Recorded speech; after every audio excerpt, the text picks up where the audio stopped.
I think that white people have been beaten into submission, that we're afraid to tell the truth about it. And the truth is that when you go into these major cities like New York or Chicago, I believe she was in North Carolina, there is a menace, which is young, black, adolescent men. They're extremely violent. And we have been told that we have to pretend like they are every other person. We have to be colorblind to that. Nick Fuentes destroys Piers Morgan over race and crime in America in this heated debate, as Nick Fuentes drops facts about the reality of racism in people and calls out the truth of who the most dangerous group in America is. Let's get in. You've also said you don't want to live near black people. Let's take a listen to this clip.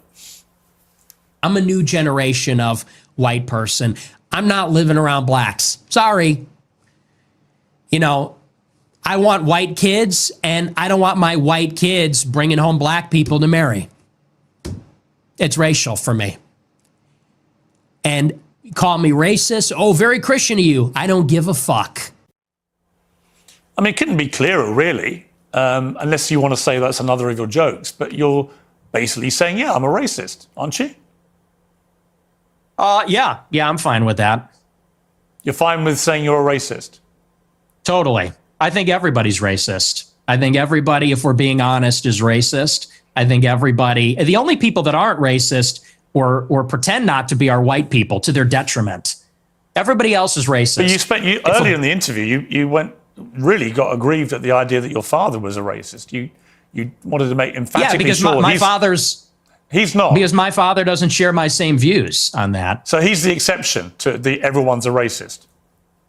Well, everybody's a little bit racist. You're right. So maybe everybody. The difference is you're attacking my father. You know, he could get fired from his job. I'm not attacking your father. You are. No, I'm not. I don't know your father. And to be clear, I have no knowledge about him at all. Well, then let's leave him out of it. Let's leave him out of it if you don't know him. Hang on, Nick. You put that story into the public domain on your show. I'm simply reminding you of what you told everybody, millions of people, about your father. If you now want to retract it, fine. If you want to say it was a joke, which is what your position was earlier, fine.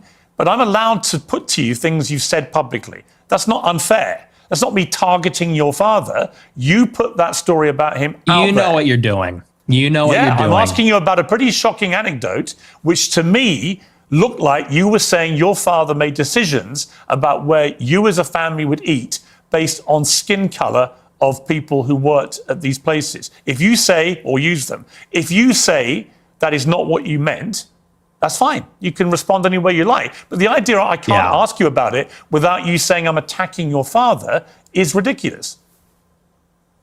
Well, you are, and you know what you're doing. And there's a political culture in America where if you have the wrong views, you get fired from your job. And my father has a job. And if you go on here and say, you charge him with racism or something, and I'm put in a position where I don't look like I'm sticking to my guns if I don't say my father's a racist, you're putting him in jeopardy, and he's not here to defend himself or explain his views. And it's very low, and I think you know exactly what you're doing, and people can see what you're doing. I'll defend my views, and I think that, you know, so let's leave him out of it. Let's just not talk about my father, because my father isn't here. I'm here. Okay, well, I'll then do you defend accept my that you views, shouldn't and I'll defend the anecdote. Listen, that's fine. But then do you accept you shouldn't talk about your father on your show?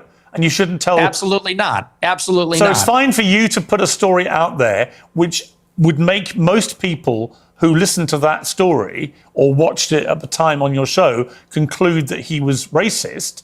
It's fine for you to do that. But if I then ask you about it, I'm the one who's being unfair and I've crossed a line. Is that what you're saying? Yes. Okay. Yes, you're being malicious. Okay, that's fine. That's fine. Listen, people are watching this live. They can draw their own conclusions about whether what I just did. And they will. Yeah, and I'm sure afterwards, by the way, you'll say, he ambushed me with your own words. With your own words. That's a little presumptuous. I'm not going to say it's an ambush, but I think that's a low blow. And I think you know what you're doing, and that's fine. You're a tabloid journalist. I expected that. I don't think it's an ambush because I knew it would be like this. And people will see what you're doing, and I think they'll say it's low. But as far as you want to talk about racism, I do. Let's talk about racism. Okay, let's leave my dad out of it. Look, you've admitted you're a racist, correct? Yes, 100%. Okay. Own it. Okay. Let me know down below if you agree with Nick Fuentes that everybody is at least a little bit racist in some way or another, because it's always the liberal media, the mainstream, the left, that always has the double standard of accusing everyone else of being racist and, you're terrible, but our racism is okay.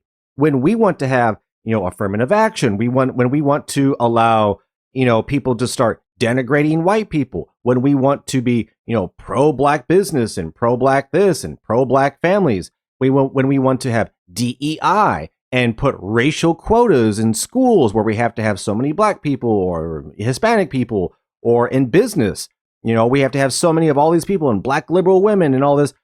Our brand of racism is okay, but your brand of racism isn't. It's always the double standard that just amuses me, how they are openly racist towards everyone all the time.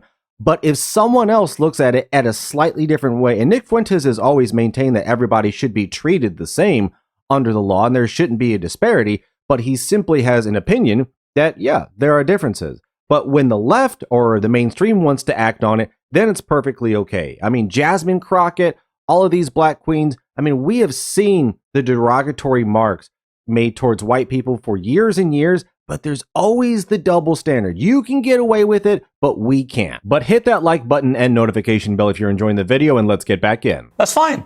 You're perfectly entitled in a free democratic society to stare down the barrel of his camera and tell me you're a racist. People can judge you accordingly. Many people who have assumed that you're a racist will now have heard it from your own lips. That's fine. There you go. That's the point. The point of this interview is to go over the things you've said, which have led people to reach conclusions about you, and to ascertain whether those conclusions are fair and reasonable or not. That's it. Thank I want you. to play you another clip. This is where you talk about why white people are justified in being racist. Let's take a listen to this. First, white people are every single bit justified in being racist. Every single bit justified, to the extent that that means going out of your way to avoid black people when you see them. You stand by that? Absolutely. Absolutely. Absolutely. So white people should go out of their way to avoid black people when they see them. Absolutely. They would be wise. Why? Because it's a lose-lose proposition. If you're Irina Zarutska and you don't walk the other way, you get stabbed to death and you die. If you're somebody else and you walk on the subway and you stand near a black person or something, maybe it's fine. It's a lose-lose proposition. So no, I think that white people have been beaten into submission, that we're afraid to tell the truth about it. And the truth is that when you go into these major cities like New York or Chicago, I believe she was in North Carolina, there is a menace, which is young, black, adolescent men. They're extremely violent. And we have been told that we have to pretend like they are every other person. We have to be colorblind to that. And we're supposed to go and be in the midst of all this danger. And I think that at this point, it's gotten out of control. You look at the BLM movement, they said that the reason that black people, are violent, or the reason there's crime, is because of police brutality, or redlining, or all these other things. They said we need to get rid of the police. We need to defund them. And a lot of cities did. A lot of cities like Chicago, for example, the police changed the rules of engagement. They don't chase them. It's not a felony if you steal a certain amount of merchandise. They won't chase them on foot. And now the city's totally up for grabs. And now whether you're in the Gold Coast or whether you're on the Mag Mile or you're in the worst neighborhoods in the city, you might get shot, you might get mugged, someone might run up on you. And I tell my followers, it is better to be perceived as racist or racist and walk the other way and maybe keep your life than to say, I'm a good anti-racist. I don't mind that this person's making me uncomfortable. Maybe he's looking a little froggy. I'm going to sit down because I'm a good person and get stabbed, mugged, whatever. And by the way, this is a strategy. They call it the friendly stranger. There's a crew of them. They do this in Chicago. They stand outside bars, black people. They approach strangers. It's a robbery crew. And they pretend to be a friendly stranger, and then they mug them. And stupid white people say, oh, hi, yeah, nice to meet you. You know, they grin, they laugh, they put up with the nonsense, and then they get mugged, or worse.